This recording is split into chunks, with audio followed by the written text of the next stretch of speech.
What's up, everybody? Today I'm going to be reviewing the new One Piece film Red, which just debuted here in the United States. I saw it last night. I drove with my wife 2 hours away from our town, which we currently live in, that was not showing One Piece at its theater. So we had to drive 2 hours east to go and consume One Piece Film Red in the middle of a storm. We traversed the lands to go see this movie, and it was worth it. Because it's just a good time, honestly, to be in a theater with other fellow One Piece fans. You can feel it in the air. You can feel the vibes. The people who go to these movies in the theater, who, don't really, steal the movie off the internet, or, try to get it for free, that support these movies that we want more and more and more of, those are the people I respect. And those are the people who are at this showing. This was almost a full house, absolutely fantastic theater with the, reclining chairs and whatnot. So I was a comfortable boy. But before I get into spoiler territory, if you guys can give me a like, share, and subscribe, it would really help me out with those YouTube algorithms. If you haven't gone back and watched my first journey through the One Piece, I highly recommend you do before you come into this video, my latest one, going deep into One Piece Film Red. Let's just start by saying, this was not my favorite One Piece movie. I'll be honest. Not my favorite. Not even close. Not even top 3. I would put this at the bottom. Not saying it's bad. It's good. It's very good. It's its own flavor, for sure. It's just not as good to me as One Piece Strong World, which is fantastic, 9.5 out of 10 for me. Or One Piece Film Z, another 9.5 out of 10 One Piece films. So good. Amazing antagonists in both these movies. I also had a better time, more exciting time with One Piece Film Gold, which was kind of a heist movie. It had its own vibes as well. The villain was pretty clear-cut in that one. And I would probably rank this movie, One Piece Film Red, under One Piece Film 6, which was an older film that's never been dubbed before or really officially released here in the United States, but it's very good. Omatsuri, I believe it's called, is the title. But it's a fantastic film. Highly recommend it. I had a lot of people recommend it to me. I would put One Piece Film Red for me in my personal ranking, and this is just my opinion. Don't need to take it seriously if you don't want to. I would put Film Red around Stampede for me. Stampede was also not my favorite One Piece movie at all. I would say it was my least favorite that I had seen. I haven't seen all of the movies. I've just seen the most recent ones that have gone to theaters here in the United States. And I have seen Film 6, which was fantastic, like I mentioned. I highly recommend it. But I gotta say, One Piece Film Red is a strong 7 out of 10 for me. It did all the things it needed to do. It told a good story. We got to see Shanks and his entire crew make a presence in this movie. We got to see a lot of cameos that I did not expect at all. When I saw Bluno and Caulifla, I was just blown away at the idea that we're finally seeing these CP9 agents doing something in the story. I was coming to the conclusion that maybe everyone except for Spandam, Lucci, and Kaku from CP9 were dead or had been killed over the 2-year time skip, but it does seem like they still exist within the organization of CP, and I think they are now part of CP0, or they're still CP9, but I think they're CP0 according to Caulifla's new white outfit. Very cool. Really liked it. I wish Caulifla had more of a presence in the movie. She was kind of just there in the background. But let's just get right into the meat and potatoes of this movie, why don't we? Let's talk about it. Let's get in there. down below, if you could, rate this movie for me. If you've seen One Piece Film Red, give me a 1 out of 10. Tell me, where would you rank it among the most recent One Piece movies? Would you make One Piece Film Red your number one pick? I just can't do it. It was really exciting seeing Yuta, a female main villain antagonist, and I also watched the One Piece episodes leading up into this movie, which I think definitely help, and I highly recommend you go watch those on the Funimation app or something. There's 3 episodes that lead into One Piece Film Red, and they're fantastic. They're beautiful. They kind of give you a little backstory on Yuta, because the movie throws you right into the plot. The movie's almost 2 hours long. 2 hours long, and not even including the 30 minutes it felt like of trailers beforehand, but 2 hour long anime movie. Loving it. I think it was 1:55 to be precise. But Yuta, we jump right into her concert at the beginning. You don't really get to see the crew actually showing up. They're just in the crowd roasting some meats. And, Sanji's there simping. Zoro's like, why are we here? I hate this music. Why did you bring me here? Zoro wanted nothing to do with this.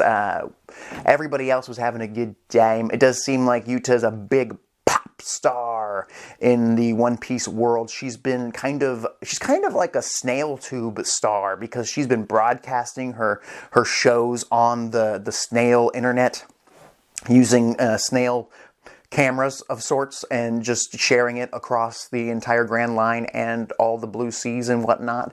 And this is her very first performance. One Piece Film Red is Yuta's first live performance. So we see her pop out, and the whole time I'm watching it, I'm like, well, Luffy should know who she is. How many times do you meet somebody named Yuta?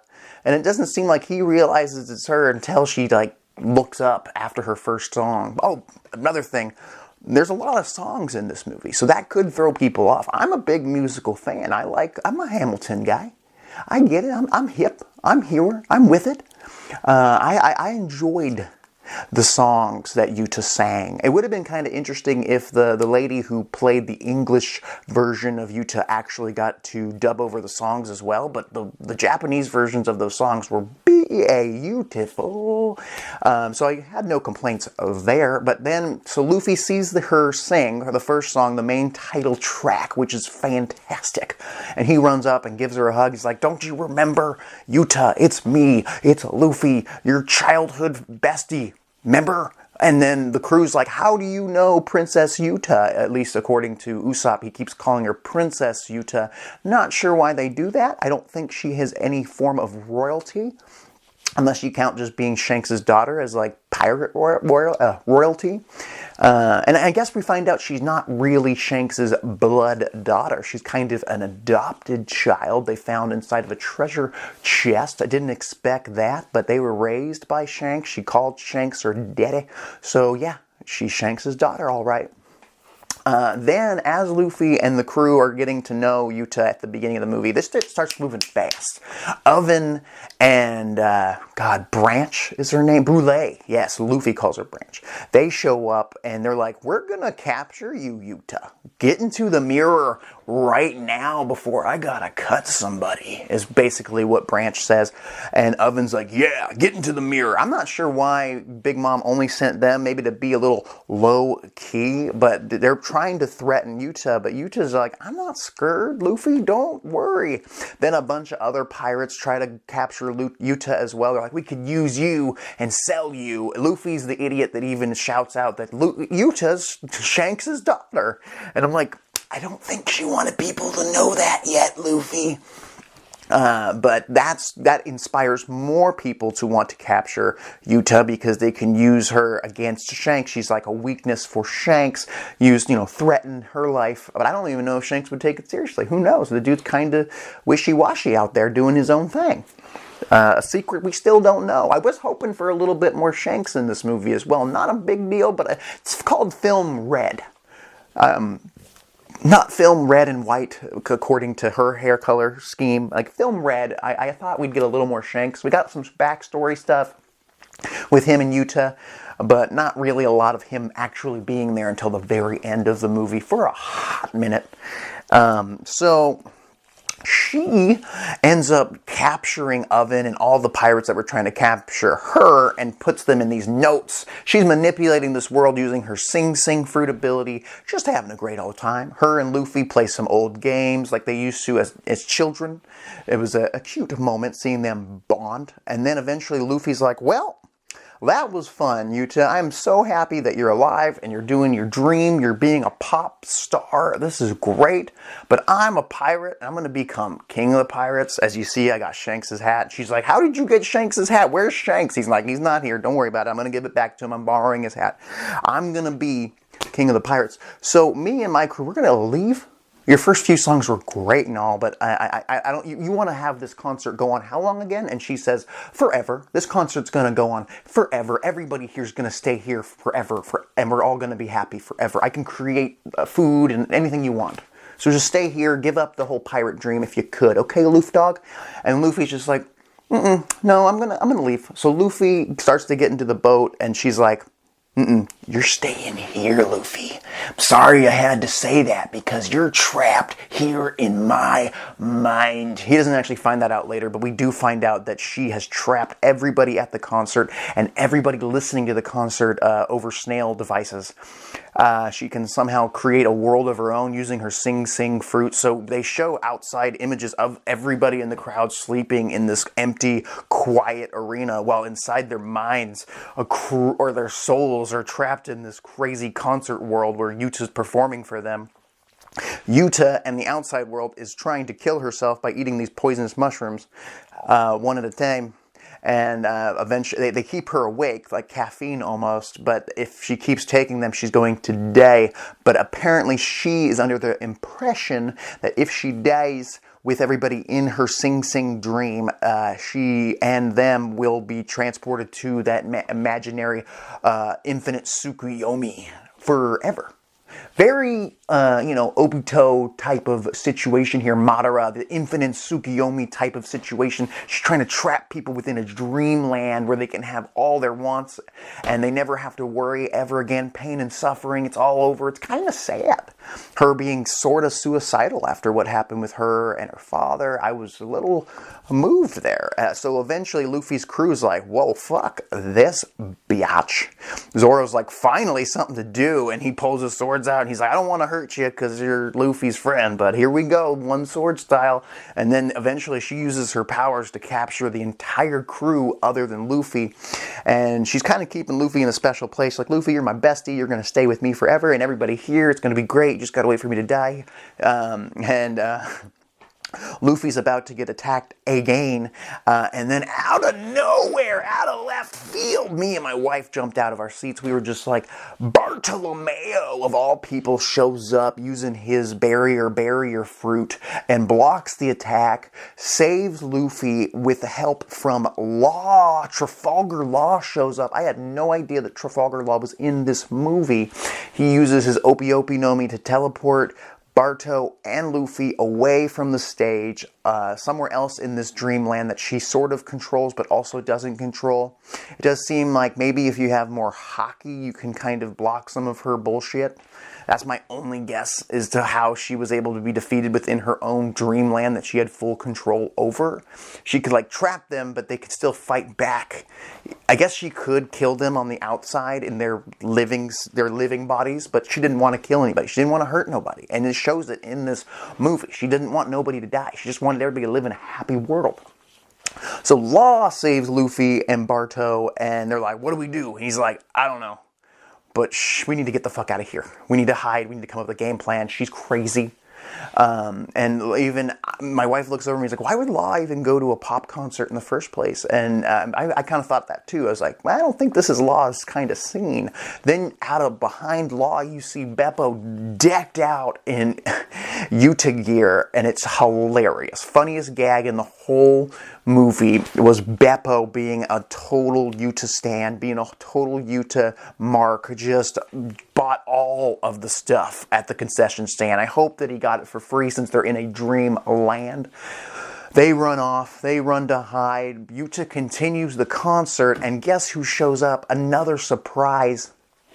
Charlos, the piece of shit Charlos showed us up inside this dreamland. So my guess is Charlos was either there at the arena or Charlos was at home at Mary Joa and he was watching this on the Snail TV and he got sucked into it and now he's in this dreamland and he shows up on stage like, hey there, I want you to be my new wife or some shit. I want you to perform for me and the Celestial Dragons. And he sends his security guards, his CP0, whoever he's got with him, go capture her. And she's like, what are you doing listening to him? Everybody's equal in this world. And even the people in the crowd are like, wait a minute there, Yuta. We got to listen to them. We can't mess with the Celestial Dragons. This is where the people in the crowd were like, whoa. Even they've been so trained not to fuck with Celestial Dragons ever. Or they'll burn down your entire country if they want. She, traps Charlos. She even heals his guards, who Charlos shoots for not being able to capture Yuta, for failing once. And she's pissed. She's like, what are you doing? You're killing human lives. So she's 100% against the killing aspect, which I really enjoyed. I love the nuanceness to her villainy. Like, she's a little crazy when she has conversations with Luffy, and she's like, stay with me forever and ever. But I really like the idea that she was the antagonist, but at the same time she thought she was doing something good. I mean, in the flashback we get to see her not knowingly destroy this entire island, and Shanks takes the blame for her, and he wants her to still become a great diva, songstress, pop star. So he takes the blame. He's already, on his way to being an emperor at the time. So little kid Yuta can stay in this island and train her musical skills with the only survivor of her massacre named Gordon, who kind of looks very Frankenstein-esque, but he's a music teacher of sorts of this crazy musica island. Somehow she got possessed. This was the part that it lost me. She got possessed by a musica demon that lived on this island somehow. I don't think it had anything to do with her devil fruit, but somehow her devil fruit was connected with this musica demon, and somehow in lore, if you have the Sing Sing fruit and the musica demons are, roaming around, and her voice just unlocked it when she was a kid. I wasn't sure if, Shanks couldn't take her with him because now she had this music demon attached to her, which would have been cool if they kind of explained that a little bit more, or he was really like, I don't want her to find out what happened here. We need to leave. Please tell her we did this. We tricked her. We're terrible pirates. Just let us go. He lied to her. Really, this whole film read, the only reason it exists is because Shanks is a big fat liar. He should have just took her with her and be like, you have a music demon attached to you now, and we're not going to let you sing ever again. That's final. No. I get what he was trying to do. Just didn't work out the way he thought. So Luffy and Luffy, Law, Beppo, Bartolomeo, they all run into her old music teacher, Gordon. Gordon explains the situation, explaining that she's crazy. She's kind of lost her noodle a little bit, and that please stop her. We're all trapped in a dreamland. We're fucked. What do we do? And he kind of explains what they need to do. He gets trapped by Yuta in a music note.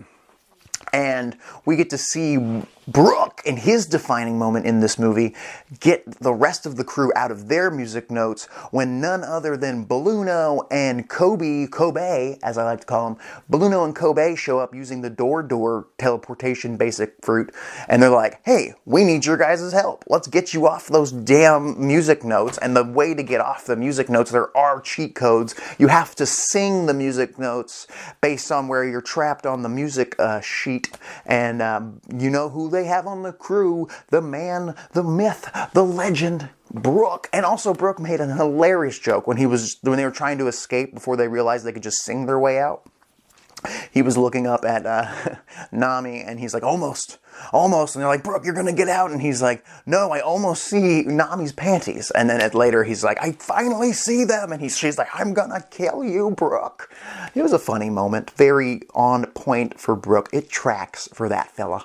But Brook sings the do, fa, mi, lo. I'm not a big music gay. Sings it. They all escape. Robin gets her big moment as they go to these ancient like part of this island that exists also within her Sing Sing Fruit world. I'm not sure how that works and why they would give them a way to figure this out, but they find these ruins, and Robin, using her poneglyph abilities, starts reading the roof as the rest of the crew starts fighting the music monsters. That was another issue.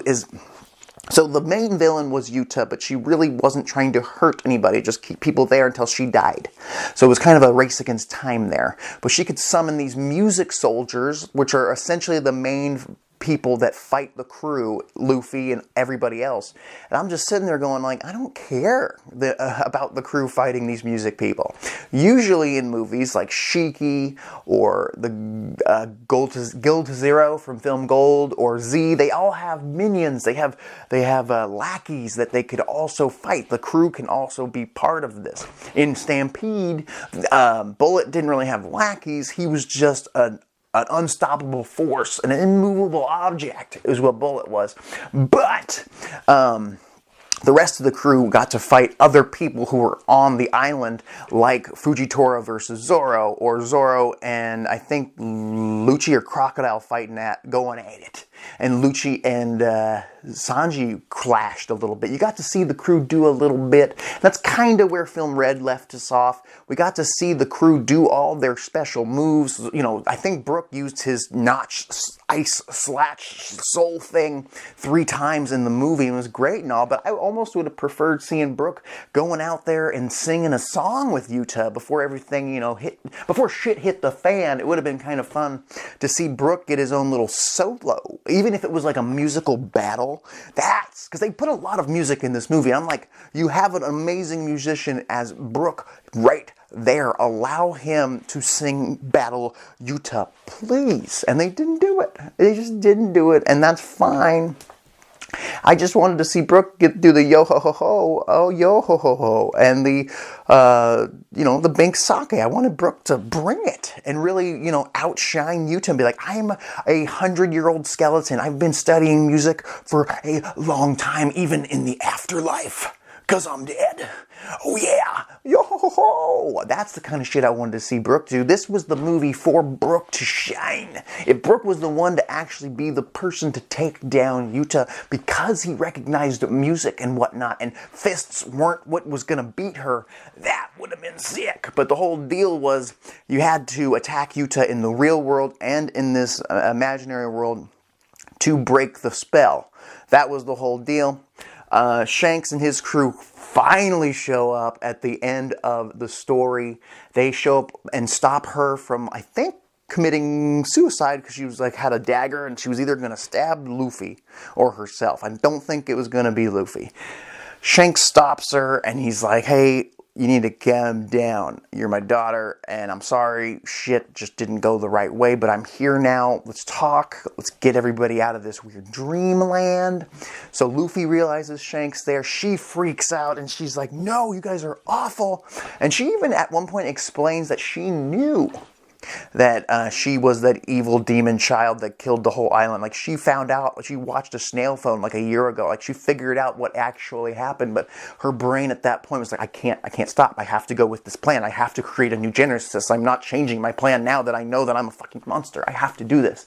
And then she summons the demon Musica. She combines with it, and then she even makes the Straw Hat crew wear new gear, like, because they had their own movie outfits and whatnot throughout the whole movie, but then for the last little bit, the last fourth of this movie, she uses her music powers in this world to give them badass music, pirate gear. Where Luffy was decked out with this giant pirate hat. Frankie had a gas mask-like thing on. They were punk rock as all shiz. I think that Brook's afro was all spiked out. It was insane. They looked amazing in this gear. And she's like, look at what the pirates are. Look at these evil people. And I was like, yeah, they look badass. Thanks for the makeover, Yuta. These two go at it. She's sending out music soldiers and she's fighting with this crazy demon. It was really hard to follow. I really want to watch One Piece Film Red from the comfort of my own home next time and really soak it in and watch these battle sequences, because there was a lot of fighting within the music. So it was so many elements. My brain was getting hit with amazing music and battles at the same time. And also sometimes they'd be talking and having emotional moments while they were battling. Supposedly when Gear 5 shows up in this movie, I must have went pee or something. I totally went to the bathroom at some point. Maybe that's when I missed Gear 5 happen, but I didn't see it. Or maybe it was like a blink. There was a point where I think Luffy and Shanks attacked Yuta at the same time, and that's what beat her or something. But I knew at one point she got back up and she talked to Shanks. She's like, Shanks is trying to give her the antidote to those mushrooms she was eating. She's like, no, I have to wake everybody up. I have to do one last song. She sings the last song. What's his name? Kizaru and Fujitora show up with the Marines, and they are like, hey, we need to take care of Yuta. Shanks and his crew are like, you all need to get the hell out of here. Y'all need to step off. Because, I mean, Kobe, I thought he was doing a damn decent job. Caulifla was there keeping track of everything. Blueno was within the dream. Blueno was helping out the crew left and right. You didn't need to send 30 ships, Akainu. Akainu sends 30 Marine ships, including hundreds of Marines and 2 admirals. How often do you see 2 admirals? This is beyond a Buster call. When you have Fujitora and Kizaru, my personal favorite admiral. Let me show you my badass Kizaru figure I recently got. This guy is gorgeous. I love this figure. But this G here, this original admiral shows up along with Fujitora on his right, and they're like, hey Shanks, what's up, dude? We need to take care of Yuta now. And even, I thought Kizaru was going to bitch out a little bit, but he was just like, it's kind of interesting, you know, dealing with someone of your caliber, Shanksy boy. And Shanks goes, okay, Conqueror's hockey, and just blasts Kizaru. They kind of have a little bit of a scuffle, but you don't really, you know, Kizaru does back down. But it makes you believe that even he thinks that if he went all out, he might be able to beat Shanks. But with the entire crew there, I honestly think if it was Shanks versus Kizaru and Fujitora, just them, 2v1, Shanks could lose. That's what I love about this entire anime/manga, One Piece. They're so good at keeping the main players, including the admirals, the pirates, the emperors. They keep the top diggity dogs kind of in and around the same power level, give or take, or bounty, give or take level, whatever you want to call it. The way they handled Shanks' crew working with the Straw Hat crew to finally take down Yuta was actually pretty cool. Because the Straw Hat crew and everybody else pretty much was captured within Yuta's dreamland or Sing Sing land. The only people who were awake on the outside were the Marines and Shanks and his crew. And while they couldn't coordinate an attack because they were in different worlds, somehow, some way, this was confusing, but I accepted it because it was cool. Usopp had a psychic link with his father Yasopp. This was really Usopp's biggest moment in this movie. Usopp and his father sniping and leading the crew together. Like they were using their, you know, their shooting prowesses, but it was more of them actually leading the charge to defeat Yuta. I believe, if my memory, you know, is correct, after seeing this movie one time, I believe Usopp and Yasopp somehow psychically connected, and then they started directing the crew, like, to the right, attack the right leg, or attack the right arm, attack the, you know, the demon they had to fight at the very end, what was her name? Musica. I also, you know, I would like more information on Musica. I know it was just kind of a vague villain that attached to Yuta just so the crew could feel comfortable attacking it instead of Yuta. Makes 100% sense I love the fact that the villain, Yuta, really wasn't a villain. She was trying to be the hero of the day. Try to give everybody what they want. And, it just wasn't right. It wasn't real. It wasn't tangible. It was a fake dreamland that's exciting in the moment, but then you realize, I need to get back to my sheep. I need to feed my sheep.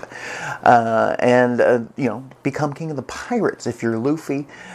And I think that if you are a huge fan of Luffy, who I am, I'm a huge fan of Luffy. I'm a huge fan of the entire crew. You're going to love this movie because it is a Luffy-centric movie. And Yuta, of course. Yuta's really the main character. But Luffy as part of the main crew and being the protagonist, the main protagonist, I would say that he really was the center focus of the entire crew. The rest of the Straw Hat crew really played second fiddle to him and Yuta's relationship, and of course Shanks being thrown in at the very end, and you did feel for Shanks, but Shanks and his crew were just at the end, just for the final fight and just to fend off the Marines. So really this was about Yuta and Luffy's relationship. Yuta couldn't let Luffy go. That was really her biggest downfall. Just let him leave and take everybody else with you, and then maybe it won't work out the way it was. Actually, no, I think if Luffy woke up from the dream, I guess he could never have escaped, because he would have been like, okay, some weird shit's happening, everybody's sleeping, I remember this now, this happened when I was a kid. She would knock us all out and put us in a weird dream state as we listened to her singing within our minds. Like, how many times was Luffy hanging out with Yuta and didn't realize they were in a dream sing world the whole time? That must have happened a lot, actually, now that I think about it. I bet she knocked Luffy out a few times to use her ability to have a good time, and Luffy, being a kid, just thought, this is great. I don't understand any of it, but it's great. This world is awesome and way better when you're around Yuta, and that's why he bonded with her so quickly. Possibly. I did miss, seeing the rest of the crew have their own journeys within this movie, and I guess that is rare for a One Piece movie to give other characters their own special journey. But in Film Gold, like, Nami had her own little side story with her friend. So that was kind of cool. They are giving Nami a little development, even if it was non-canon movie stuff. That's what I felt Brook deserved in this. Yes, he got to do the releasing of the crew and whoever got captured in those music note sheet thingies, because he is a musician and he can sing. But really, he could have had a much bigger moment, taking down Yuta with the power of rock and soul, baby. But that did not happen for my boy Brook. And, Zoro is a very popular character, and I don't feel like he got enough attention in this movie, but it wasn't really about him. And I get that, and I think that I shouldn't judge this movie based on what I wanted to see, based on what the crew was doing. They weren't really there for that. Law, he didn't get to do a whole lot, but it was funny seeing him chaperone Beppo to the event, as I mentioned earlier. But still, it did feel like the rest of the crew was missing in action for a long portion of this movie, and it was really just about Yuta.